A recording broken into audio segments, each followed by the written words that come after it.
tu as analysé la rhétorique du général de Gaulle en personne. Eh bien oui, Lambert Wilson, vous êtes à l'affiche du film biographique de Gaulle. On en profite pour s'intéresser à la rhétorique du général de Gaulle. De lui, on connaît surtout ses grands discours. On se souvient un peu moins qu'il a aussi été, quand il était président, un homme de télévision, peut-être le premier homme politique français à avoir compris la force de ce nouveau média. Un premier exemple, on est en décembre 1965, dans l'entre-deux tours de l'élection présidentielle. Le président de Gaulle, pour la première fois, accepte de donner une série d'entretiens à la télévision. Pour ce qui est de la France, ce qui se passe dans une maison, la maîtresse de maison, la ménagère, elle veut avoir un aspirateur, elle veut avoir un frigidaire, elle veut avoir une machine à laver, et même, si c'est possible, qu'on ait une auto. Ça, c'est le mouvement. Et en même temps, elle ne veut pas que son mari s'en aille bambocher de toutes parts, que les garçons mettent les pieds sur la table et que les filles ne rentrent pas la nuit. Ça, c'est l'ordre. Et la ménagère veut le progrès, mais elle ne veut pas la pagaille. Eh bien, c'est vrai aussi pour la France. Il faut le progrès, il ne faut pas la pagaille. Est-ce que vous bambochez? Ben venez. Non, mais j'adore l'expression, parce que bambocher, c'est quand même... J'avais pas entendu ça depuis 65, je crois. Ah, ce sont des mots qu'on redécouvre, mais à l'époque, cette non, image... tu bamboches beaucoup, toi. Oui, oui, évidemment, mais tous nous bambochons, n'est-ce pas?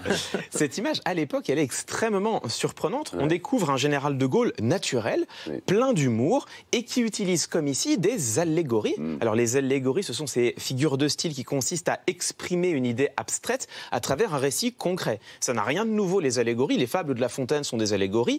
Les paraboles bibliques sont aussi des allégories. Mais dans la communication politique, c'était davantage original. C'est devenu, avec le temps, un des piliers de ce qu'on appelle aujourd'hui le storytelling. Et à l'époque, d'ailleurs, ça ne doit rien au hasard. Pour ces entretiens, le général de Gaulle avait fait appel à Louis Seigné, professeur au Conservatoire de la Comédie Française, pour lui enseigner ce qu'il appelait lui-même la bonhomie. Et en ce sens, de Gaulle a fait office finalement de précurseur. Il a, avant les autres, compris l'impact de l'écran, la proximité que cela permet de créer avec les téléspectateurs. Autre exemple, avec ses conférences de presse. Entre 58 et 69, de Gaulle a donné 17 conférences de presse et des questions sont revenues régulièrement, celles sur sa santé et sa succession. Et regardez, il a une manière bien à lui de répondre. Ça va être 58, je sens. La question est la suivante, comment vous portez-vous? Je vais vous répondre tout de suite. Je ne vais pas mal, mais rassurez-vous, un jour, je ne manquerai pas de mourir.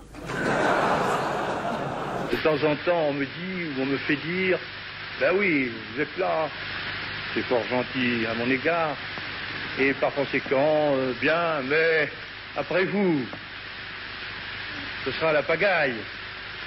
Alors, quelques-uns suggèrent que l'on institue la pagaille tout de suite.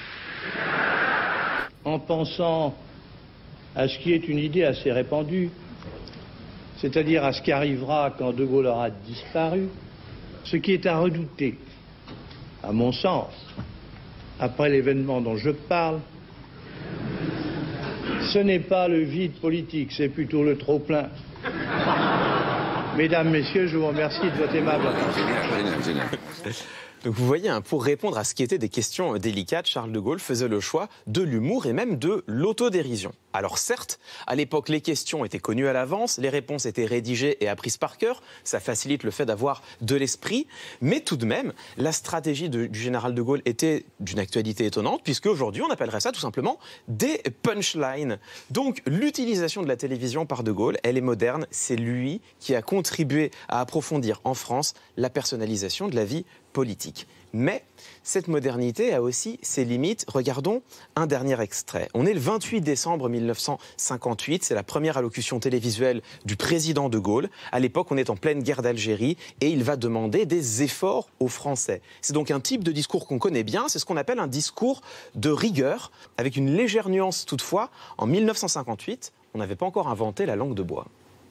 Accroître les impôts sur les sociétés et sur les revenus élevés, taxer le vin, les alcools, le tabac, supprimer nombre de subventions accordées par le Trésor, combler le déficit dans le fonctionnement des assurances sociales.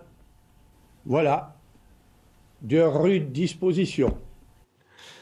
Alors, ici, c'est intéressant, hein, vous n'avez pas de procédé rhétorique, simplement une longue énumération des efforts qui sont demandés aux Français. Bien sûr, là non plus, il ne faut pas être dupe. Quand on est le général de Gaulle, le héros de la Libération, on peut se permettre de demander du sang et des larmes aux Français. Néanmoins, cette séquence nous montre à quoi peut ressembler le discours politique quand il est débarrassé de tous ses artifices, de toute sa langue de bois. Et si c'était ça finalement, le principal enseignement à tirer de la rhétorique du général de Gaulle, nous faire prendre conscience des procédés tortueux et ampoulés auxquels la parole politique a, depuis, fini par céder. Merci Clément.